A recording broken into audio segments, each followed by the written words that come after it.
Get ready for Jesus and the Temptations. Hang on a second, there's 5 there. I think the Bible only mentions 3.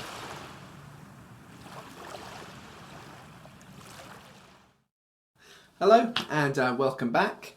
This is the Living the Life, the Ministry Years. If it's the first time you've joined one of these videos, just be aware that you can download notes and also a translation of the text that we'll be using today as we look at the temptation of Jesus. So welcome to episode 1.04 well, let's make a start. So I'm going to start, we're going to read the text in a second. Today's text is drawn from the 3 synoptic gospels. John doesn't contribute anything to it. Mark doesn't say very much about the temptations. He just tells us that they happen, and he tells us how at the end of it Jesus is ministered to by angels and wild animals come to him. In that kind of sense, Mark's gospel kind of shows Jesus, if you like, coming through something in a way that is contrasted with Adam. I just kind of mentioned that here. So in the garden, the animals would come to Adam, and he would name them and so on. And then they go through the sin experience. They get tested by the devil, get tested by the adversary, by Satan, by the snake actually in Genesis, isn't it? By the serpent. But you get the kind of picture. they get tested and he fails, and of course therefore there is fear between him and the animals, and they go away, and actually the angels are not ministering to him, they are keeping him from the garden. And so this whole kind of thing is contrasted in Mark's gospel in a nice kind of simple way. But we get the detail from Matthew and from Luke's gospel. But the thing I wanted to just kind of draw out before we even start is that the end of the last episode, when we were looking at Jesus' baptism, we had seen how that kind of 3-part statement that's declared over Jesus actually kind of dragged a huge amount of the Old Testament text in things that are being anticipated all together into a single character, which is the one who's being declared over. He is my son, which is messianic and a son of David, and he is beloved, which is the meaning of the name David, beloved. But equally there is the prophetic context from the Old Testament of the bridegroom, which nobody had associated with the Messiah up until that point. And then in whom I am well pleased, well, that's a reference to the suffering servant. And so, which comes out of Isaiah, but in which actually Jeremiah embodied. So you can see how huge chunks of the text of the Old Testament is all kind of being pulled together and focused around this life that has just come up out of the Jordan. And as we're going to see, the imagery of the Holy Spirit coming down as a dove on Jesus as well has some context. And so all of that happened, and now we're going to see in the temptation how in a very deliberate way all of that is kind of attacked, and there's kind of looking for a foothold within it to start to unravel those things that come together. So let's not forget where we've just come from, but then as we kind of go on, let's just kind of read the text, and so let's make a start. So Jesus, now full of the Holy Spirit, left the Jordan, and so was led up into the wilderness. Now, some of you will notice within that opening phrase, which blends Matthew, Mark and Luke together, that I haven't got the word immediately in there, which comes from Mark's Gospel. And that was deliberate, it's not an oversight, but just in case you're kind of wondering, the word that's translated there immediately does mean immediately, but it's kind of, it means more kind of laid out. So you could have put and so, or causally, in consequence. So perhaps instead of immediate, you could say in consequence, but we wouldn't say that in English. We might just say and so, which is how I've done it here. So Jesus, now full of the Holy Spirit, left the Jordan immediately, or and so was led.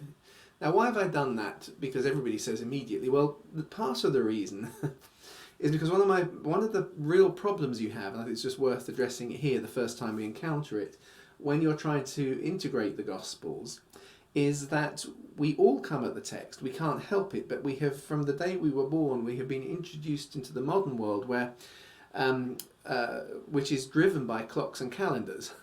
And actually, those clocks and calendars actually create structures in the way we think, which means as we read text written in words which are legitimately translated with phrases like immediately, immediately to us means something very different to what immediately would mean in the ancient world.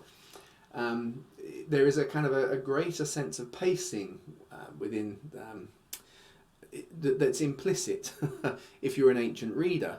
But writing with words, which we translate correctly, but to a modern reader implies something that actually sometimes creates a problem, because we have to squeeze everything together. You get a good example of this with the use of the same word right at the end of Jesus' ministry, where he curses the fig tree.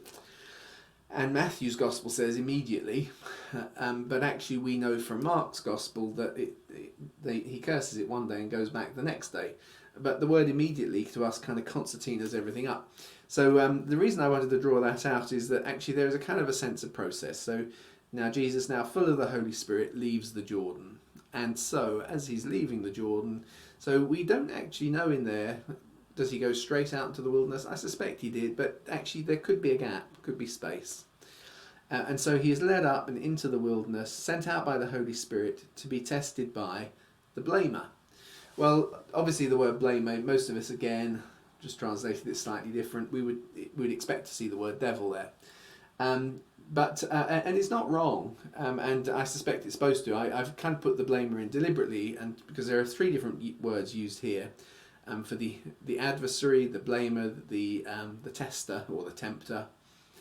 And in our mind, they all kind of just become alternative labels for a sort of a demonic spirit who sits and belongs in the kingdom of Satan and so on. The reason I just wanted to draw them out with their specific meanings is that they are just kind of common everyday words that have been associated with the function of the kind of the warfare, spiritual warfare that Jesus encounters and which the church encounters, that Paul believes in. He talks about our battle is not with flesh and blood, but against principalities and powers and so on. But I just thought it's useful to have in this translation something of their kind of meaning.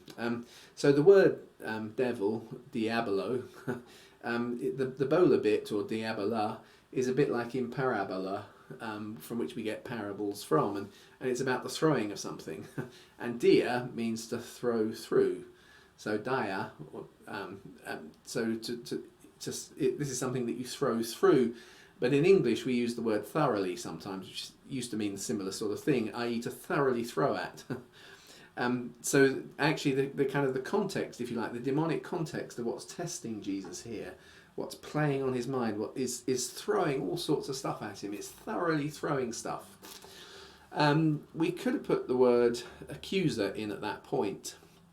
But the problem with that is Revelation uses a different word which we translate as accuser, and it would kind of confuse it, so I didn't bother doing that. So just to kind of explain, if you're expecting to see the word devil, it's not because I'm saying there's no such thing as the devil. I believe in a warfare theology, absolutely. But I think that in the mix it makes it too precise for us. Actually what we're wanting to get here is there is a kind of, what way is this manifesting for Jesus right now? Well, it's manifesting because all sorts of stuff is being thrown at him, and it's probably got a blame element to it. So I've gone with blamer. It's a little bit of logic there. That's explaining the text. So he's been led out by the Spirit. He's being tested by the blamer, and he's in the wilderness for 40 days, being tested by the blamer and the adversary. The blamer and then the adversary. The word adversary.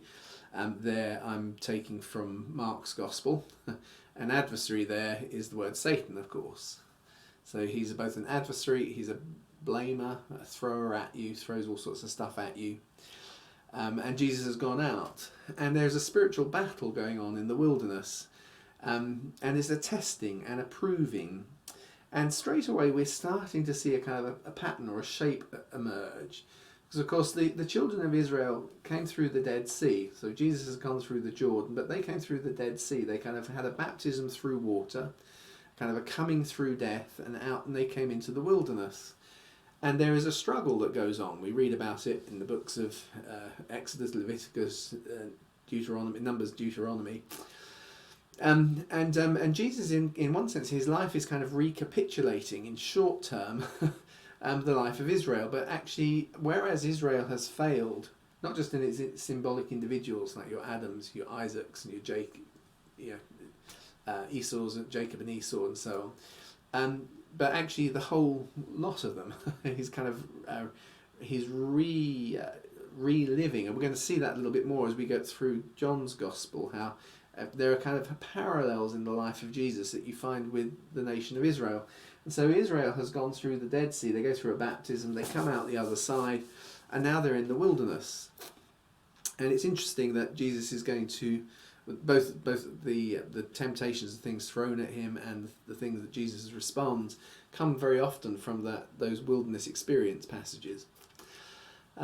So here he is, and he's there, and he's fasting 40 days. He ate nothing during those days, and after 40 days and 40 nights, he was hungry. So the kind of obvious implication is there's something supernatural. We know we can't physically go without water for 40 days, but he ate nothing during those days, and he was hungry. So real obvious understatement. And in that context, as he's going through that, the tempter blamer, I've compounded the two because Matthew's gospel is the tempter, Luke's gospel is diabolo, the blamer. He came to him and said, so if you are the Son of God, and so notice that straight up front, you see, if you are the Son of God, well, that was the first thing that was part of the declaration. So as Jesus comes up out of the water, you are my son, or this is my son, depending again which of the Gospels you're reading, but one is just recounting what Jesus heard. What Jesus heard is, you are my son. What he recounted is, this is my son, or what is recounted to us by Matthew. You get where I'm going. So I feel like I'm talking very fast. Hopefully it's kind of measurable. You can keep up with it all and make sense. So it's an, if you are the Son of God, well, then tell these stones to become bread. So we're beginning to get into the text. Before we do, I just want to take kind of a step back, because we know what the temptations are, and I just want to put the three together and see a slightly bigger context to them. What we're going to see, the very events of the baptism are part of the framework of the discussions that I had. But equally, there is something in the three things that are very challenging to the three anointed, kind of major anointed roles of prophet, priest and king.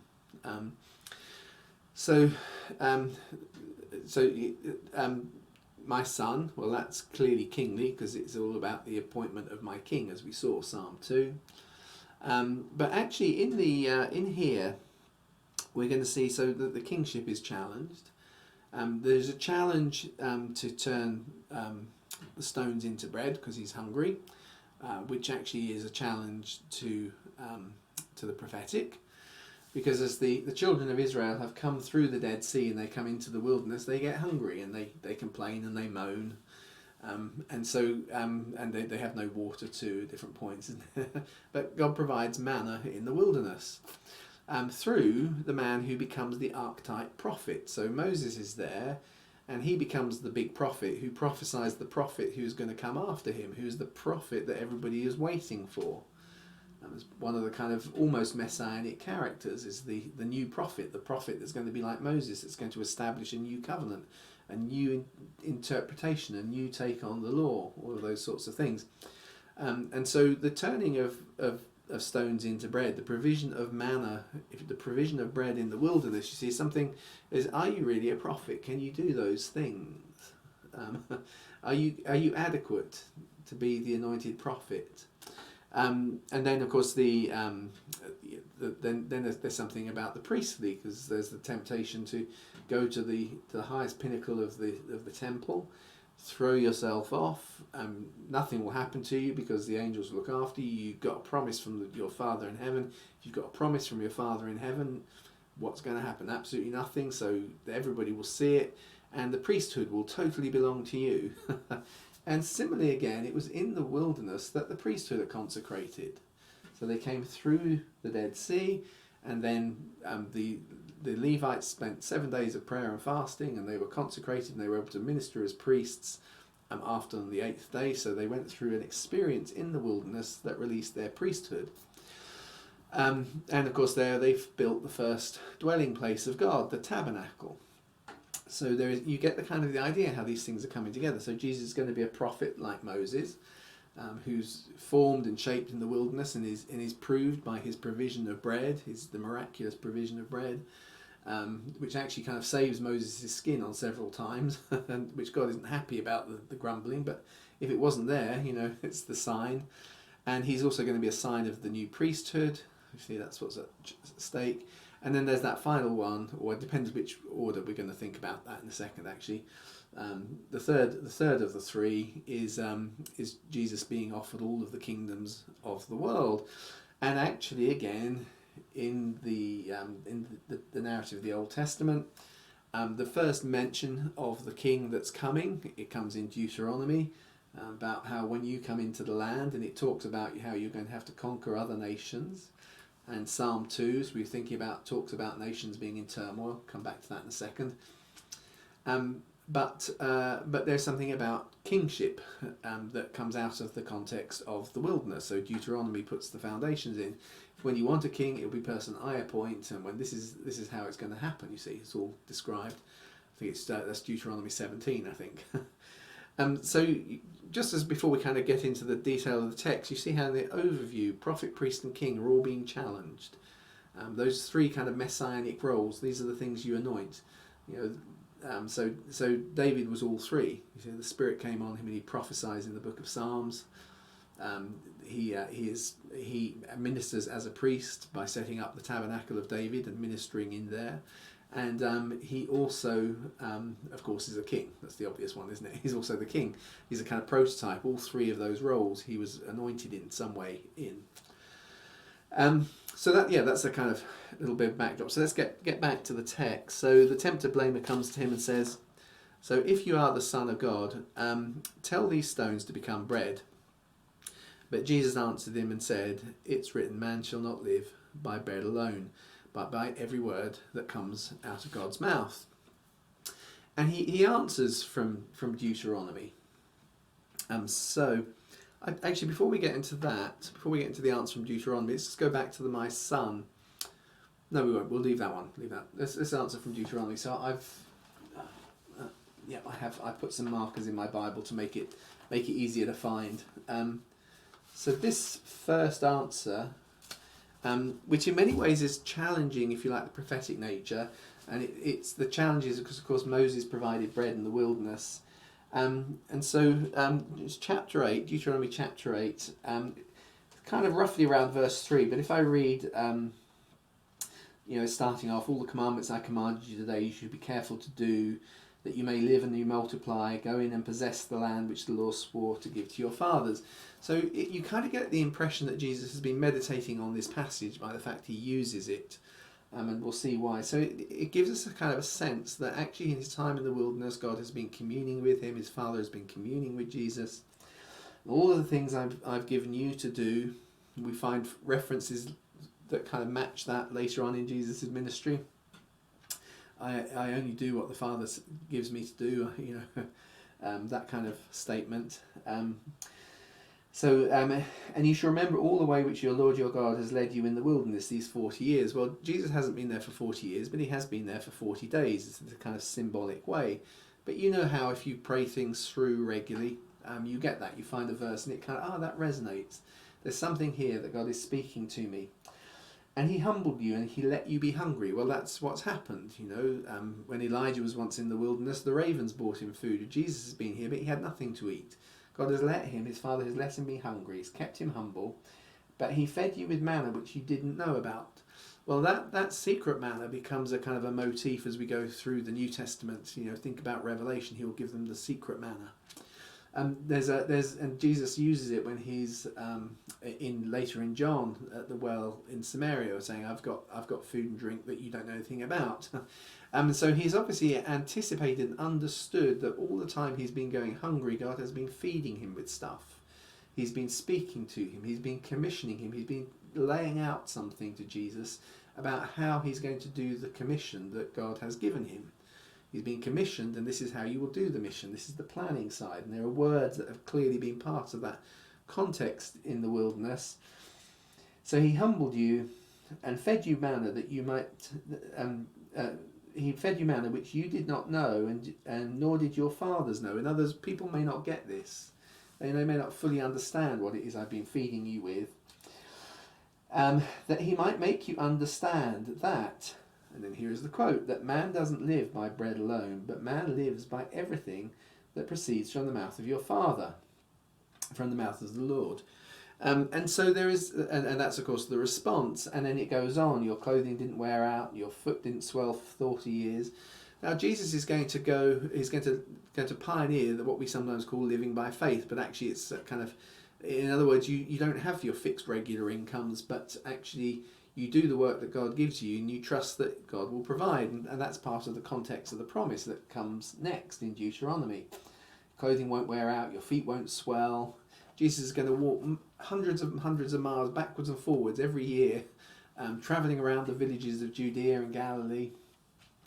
Thus you are to know in your heart that the Lord your God was disciplining you just like a man disciplines his son. Okay, context again, my son, this is my son. Just as and I was shaping you, I was making you mature as a kind of an adult. And in the modern kind of world, we have all sorts of sensibilities about being, is this nice to children, is it not good for them? But all of the evidence from psychology is that actually you need to allow children to go through certain of their own painful experiences. You don't let it be too dangerous, but you do let them go through, because if you don't, they actually fail to really engage with life, which is sadly, I think, part of the reason why we have such a kind of growing depression rates in young people in the West, is because we so protect our children. We don't allow them to understand, if you like, the thrill of overcoming the challenges of life, because we don't give them any challenges of life. Sorry, I'm probably upsetting some people as I say it those ways, but I'm just trying to give some kind of context. So the Father has allowed him to kind of go through it, to really understand the sweetness of the victories of life, but actually to know that you have to kind of go through some of the grind and some of the pain. Therefore you should keep the commandments of the Lord your God, to walk in his ways and to fear him. For the Lord your God is bringing you to a good land, a land full of brooks of water, of fountains and springs flowing forth in the valleys and the hills.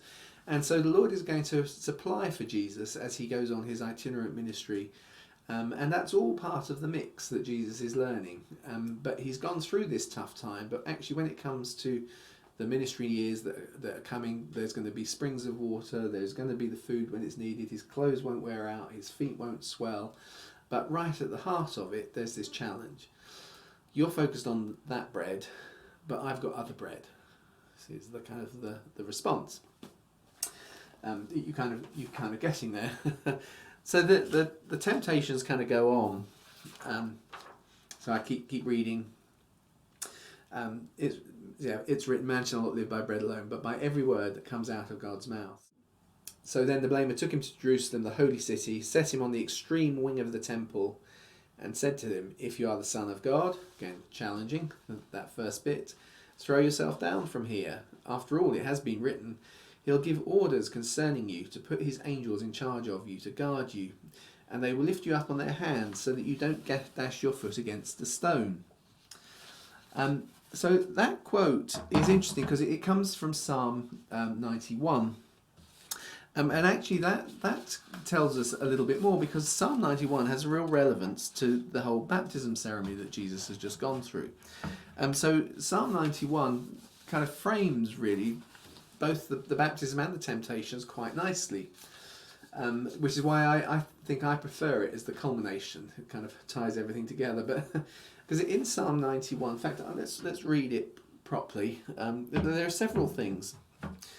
Psalm 91 starts by saying God will cover you with his pinions, i.e. his wings, the kind of the joints of his wings. So let's. I didn't actually put a marker in Psalm 91, but let's find it quickly. So Psalm 91. So he dwells in the shelter of the Most High. I actually have I have an older teaching actually all on every line of Psalm 91. We won't do it all here. But in verse 4 of Psalm 91, he will cover you with his pinions, under his wings, that you may seek refuge. And his faithfulness is a shield and a bulwark to you. So notice a protection. And as Jesus has come up out of the water, he's seen the Holy Spirit physically as a dove coming down and covering him with his wings. It's rested on him, it's lighted on him. So in one sense, Psalm 91 has been acted out as Jesus has come up out of the water. He has literally and physically been covered by the wings of the Spirit, covered by God. And you won't be afraid of the terror at night, or the arrows that fly by day, or the pestilence that stalks in the darkness, or the destruction that lays waste at noon.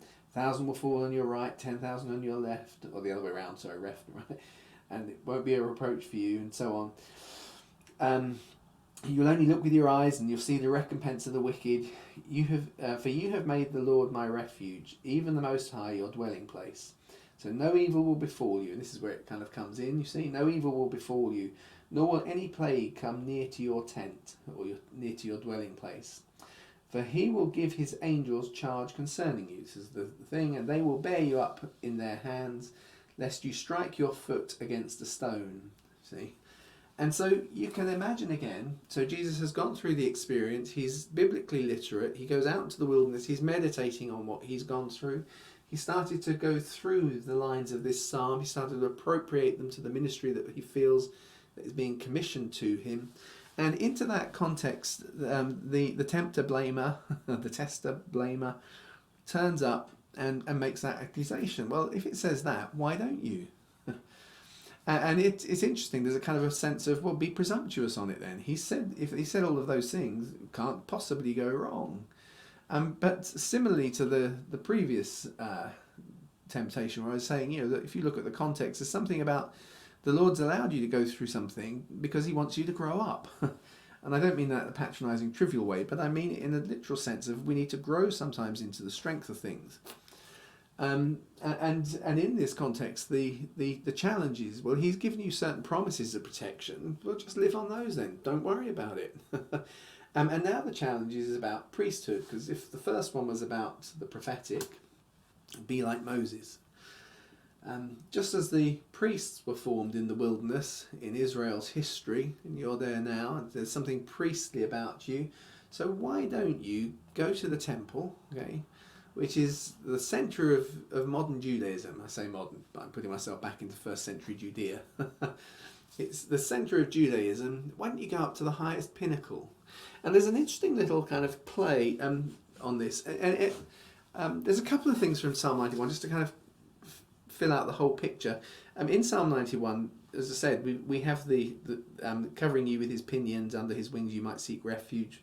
So that happened at the baptism. That was verse 4. Verse 11, which we just quoted, he'll put his angels in charge of you. Well, we picked up from Mark's Gospel, which we've not got to yet, but at the end of this, the angels are going to come and look after him. See, so Psalm 91 is relevant. There's temptation, which is is the words that have had. They'll bear you up on your wings, so you don't dash your foot against a stone. And then, the thing I wanted to draw out in Psalm 91 verse 12, if I read it, and they will bear you up in your hand lest you strike your foot against a stone. Is that right? Hang on. No, where's the wing? Okay, in verse 4. Sorry, verse 4. The word for wing in verse 4. Yes, so that was it. The word for wing in verse 4 is also the word which basically means the pinnacle of something. It's the fringe. It's the kind of the final. It's the final wing feathers, or so the pinions and his wings. So verse 4, as we read it, he'll cover you with his pinions that you may seek refuge under his wings. And those wings are those final stretched out bits, and that same word is used for pinnacles in ancient Hebrew. And so here, as Jesus as a Hebrew speaker, Aramaic may be, but it's the same in Aramaic too. The word for the pinnacle is the fringe, the last upmost extreme bit of the temple. So go there. And there are a couple of views as to where this is, but basically they're kind of on. They probably really are fringes, because they're probably the kind of the final edges of the walls, on the bits that drop down straight over the kind of the bits that then descend into the valley. So the walls that kind of come up the side of the valley, and then at the top they've got little kind of fringy bits. So that's probably the kind of area that's in mind. But the word is the same as a wing, so it's just kind of interesting the way it ties up. So there's something about you're protecting you in the wing, so I'm going to take you right to the very wing of God's temple. It couldn't get more of God's wing than that, could it? You see the kind of the logic? Go to the wing of God's temple, God's wing that he protects you under. You're right in the place of uttermost protection here. And tell you what, throw yourself off. And as I say, there's this challenge, because the temple there is the place of the priests, and if Jesus creates such an incredible miracle, he will own the priesthood. It is interesting again, as a touching on that, as the children of Israel have come out into the wilderness, and the priesthoods are kind of being anointed, it's interesting the way Jesus responds. So in this kind of context, Jesus responds this time from Deuteronomy 6. So just 2 chapters before, and the last one that we looked at. Verse 13. You shall fear the Lord. You shall fear only the Lord your God, and you shall worship Him and swear by His name. You shall not. Oh no, hang on. Yeah, sorry, that's it. Verse 16. You shall not put the Lord your God to the test, as you tested Him at Massah. And Massah is the place where actually they didn't have water. They got there, and there had been places where there was water. There seemed to be no water at Massah, and so the people moaned and grumbled. And then Moses took his rock and he took his staff and struck a rock. And you can't avoid, because actually he won't allow your foot to strike a rock. You see, there's something about striking of the rock. This is a proof of what God is doing through me. This is the proof of my anointing within the kind of context of the temple, to kind of totally own the priesthood, who are actually going to be conflicted with Jesus, of course. But that's actually the way God actually accomplishes what He finally does want to accomplish. But you kind of see the mix of the way things are kind of tying together in all of this. So coming back, so Jesus responds to him, you shall not test, you shall not, and actually the word test is over test. It's kind of it's a nice way of translating it. If you look in your translation notes, I think I've got comments on when I've translated words slightly differently, but as to why. So you should not over test the Lord your God, and as you did at Massah, this location.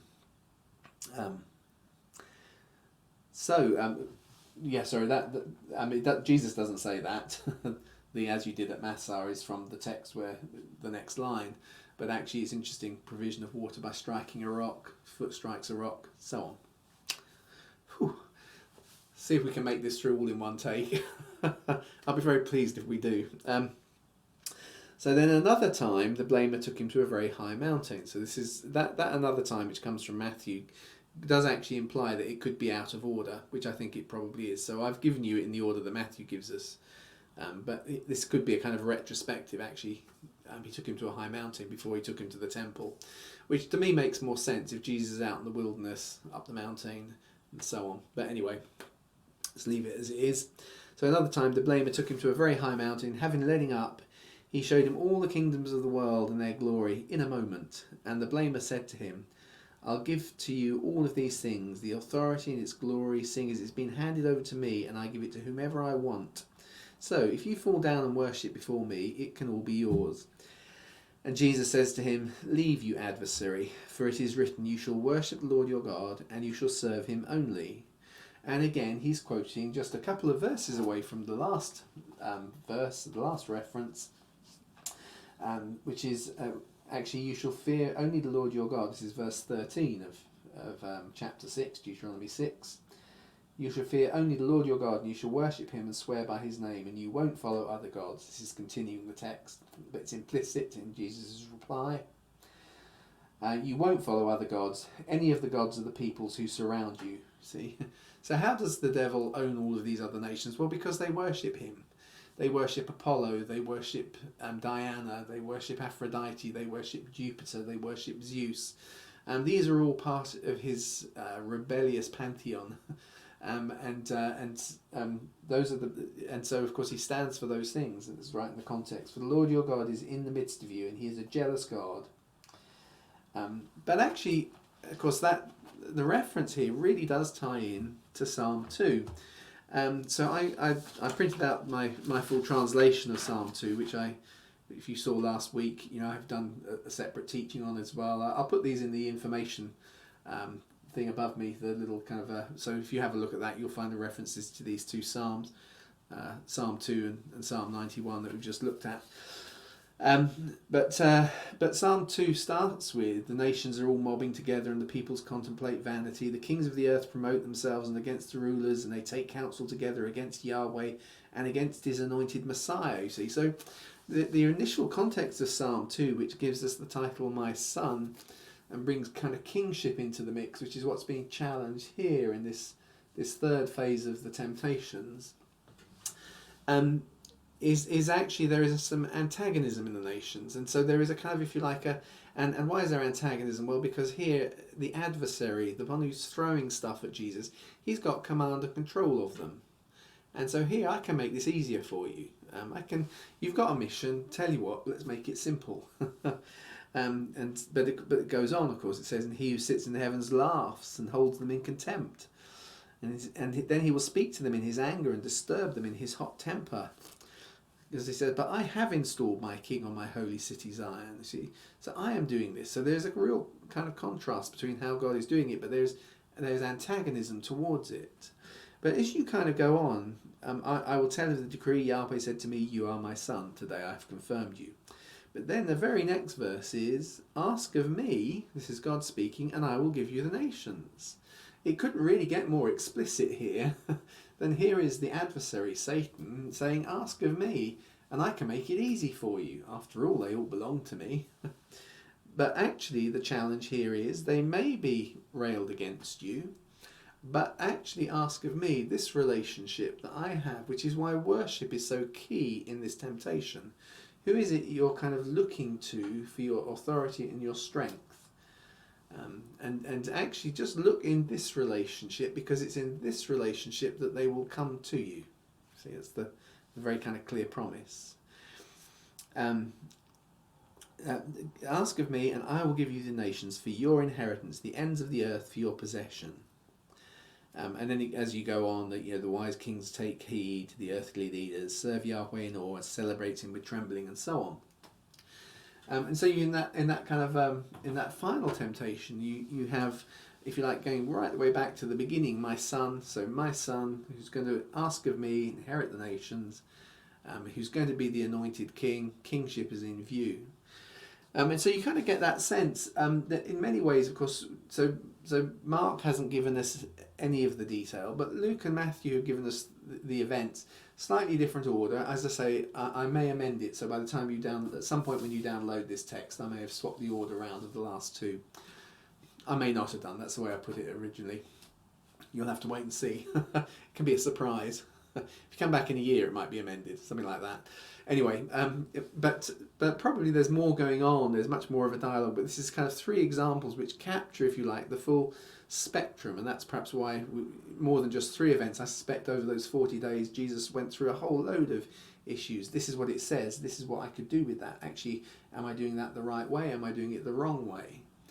What's really kind of important to notice is that in one sense or another, all three of these temptations to expect something from the Lord are finally delivered on in Jesus' ministry.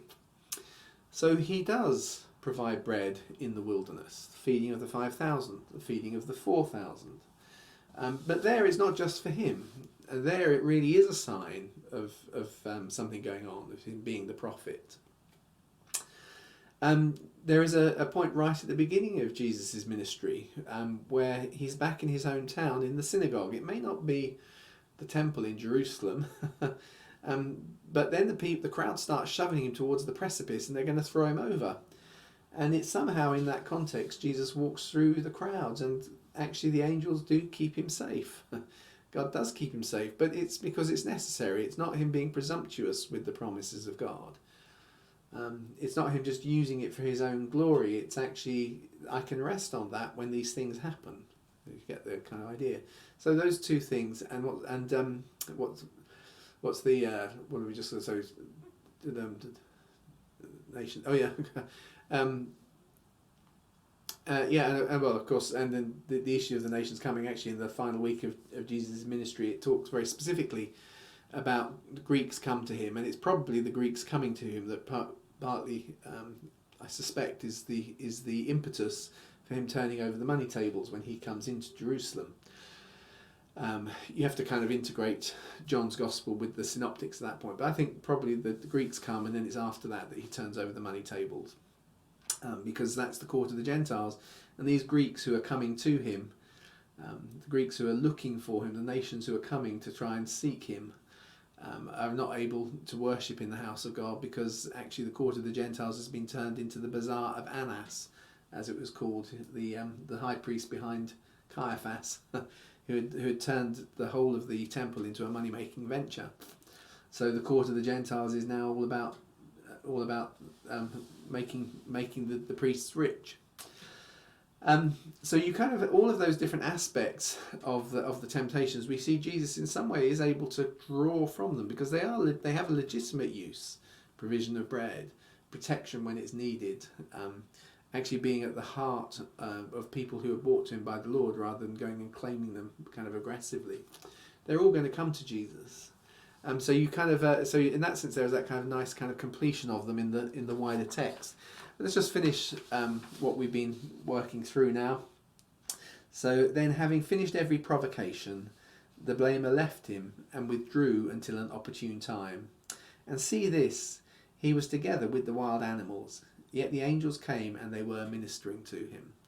And so actually the angels do come in a protective sense, and as we saw, those wild animals kind of context, which actually means that Jesus has come through the testing, just like Adam failed to come through the testing. And when Adam failed to come through the testing, now there's fear in the animals of him, so they don't come to him.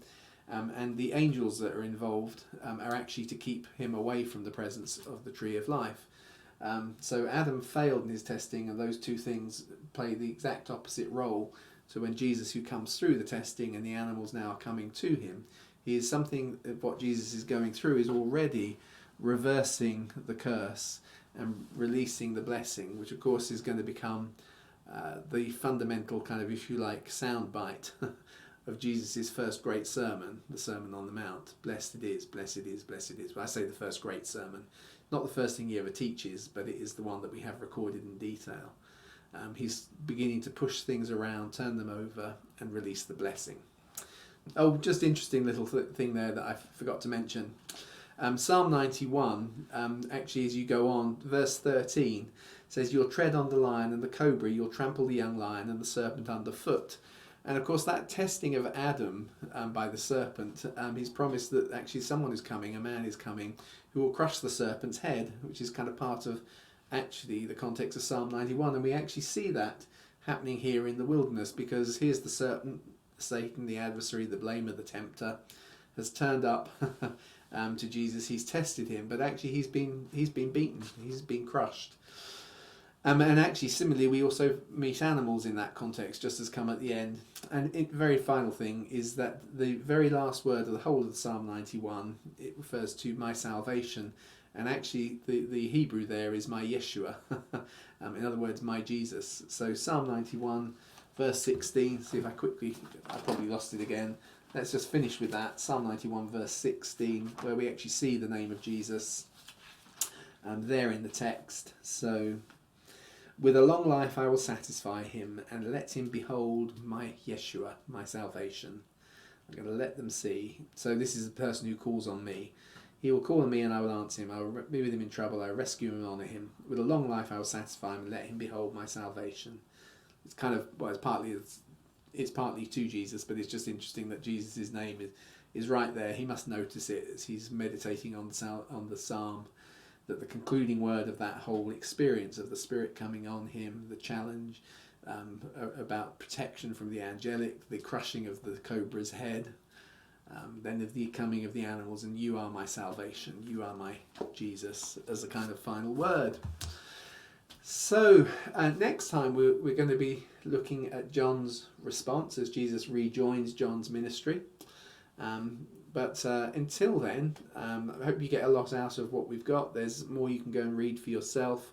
Always very conscious that I just deliver these as one continuous long flow. Maybe not the tidiest, but hopefully, but use the notes, use the downloaded notes, use the text, use your own Bibles, and go and do a little bit of your own background and research before we can move on to the next one. Let it really seep into you. Start to really get that kind of sense of just how remarkably significant Jesus is. He's not the cherry on the cake, he is the whole cake. Not the icing, he's the whole thing. And actually we're seeing more and more as we go through the ministry years of how different parts of the Old Testament get drawn into the life of Jesus. Good, so I'll say my goodbyes now and see you next time.